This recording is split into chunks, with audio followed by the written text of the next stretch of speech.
स्वामी, माणसाला परमेश्वराचं प्रत्यंतर कधी मिळतं? प्रत्यंतर हवं असेल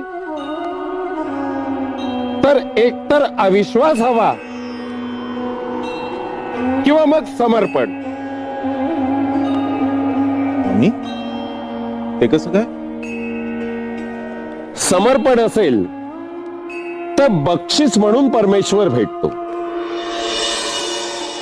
आणि अविश्वास असेल तर स्वतःच्या अस्तित्वाची प्रचिती यावी म्हणून परमेश्वर भेटतो. पण त्यासाठी ती वेळ यावी लागते. आणि ही वेळ कोण आणतो?